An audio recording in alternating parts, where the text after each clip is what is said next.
a nossa audiência pública, já primeiro agradecendo a presença de todos, dizendo que, mais uma vez,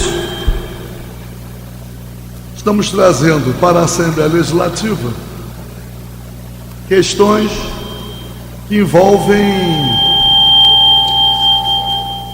o fundo de pensão dos trabalhadores, dos petroleiros, Petros, trazendo mais uma vez porque em época anterior, no momento de grande efervescência, os petroleiros manifestaram uma grande preocupação com as modificações que estavam sendo implementadas naquela época,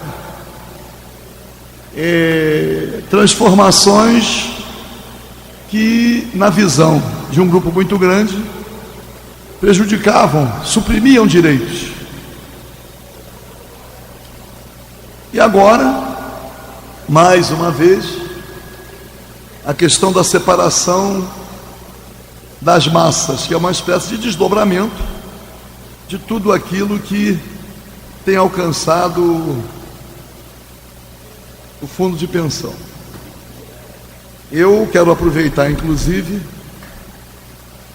para acrescentar uma preocupação em relação a algo que chegou ao meu conhecimento, que pode ser uma coisa isolada, mas também pode não ser. Do que eu vou falar, esse caso específico, o Papo Cinedino e outros companheiros já têm conhecimento. Mas como pode ser um fato isolado, eu também não quero... Eu quero deixar aqui uma preocupação, não é tema do nosso debate, com os investimentos feitos pelo fundo de pensão. Todos nós sabemos que, por vezes, os fundos de pensão, eles são utilizados não com propostas que preencham o interesse dos contribuintes, mas às vezes até como política de governo. Então os investimentos são feitos, são direcionados para sustentar políticas públicas do governo, podendo causar preocupação aos interessados em função dos resultados desses investimentos. E eu tomei conhecimento de 2 casos em que a Petros aceitava como garantia de empréstimos feitos bens que ainda não pertenciam de forma tranquila ao patrimônio do tomador do empréstimo. Então, um bem dado como garantia que ainda enfrenta discussões em juízo em relação à sua titularidade. Eu conheci um caso e logo depois conheci um outro caso envolvendo o mesmo tomador de empréstimo. Então, eu cheguei, inclusive, a encaminhar representações à Previdência Complementar. E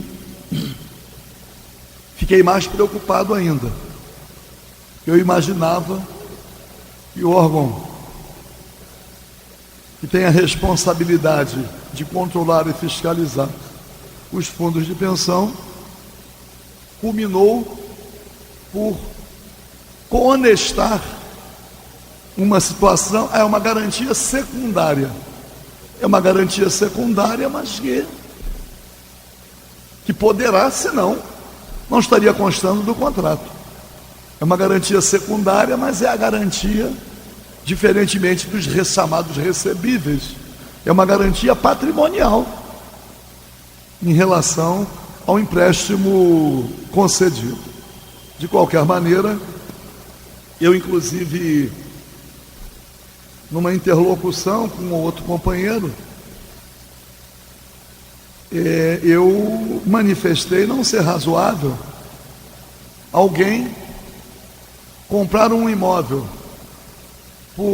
por exemplo, 4 milhões e receber um empréstimo através da Petros de 60 milhões, dando aquele bem de 4 milhões como garantia secundária.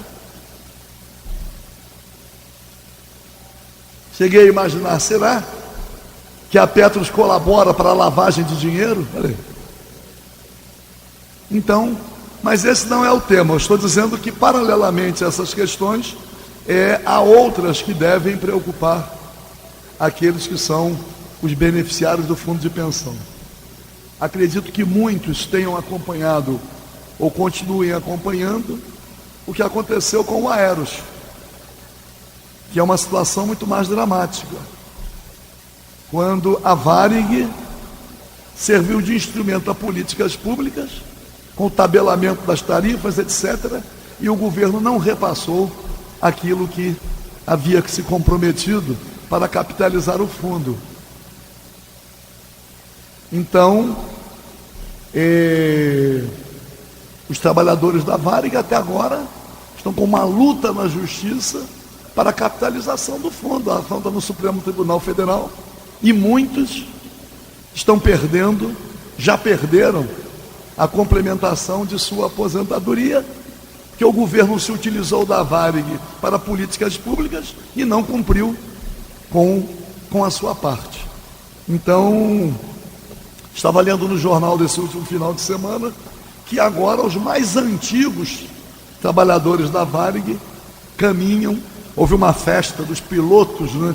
Dos primeiros pilotos, completando 60 anos de vínculo com a Varig, que agora caminham para perder, como outros já perderam, a complementação devida, que o Aeros está aí numa situação muito difícil. Eu não estou dizendo isso imaginando que possa acontecer com a Petros, mas de qualquer maneira não custa nada colocar as barbas de molho, né?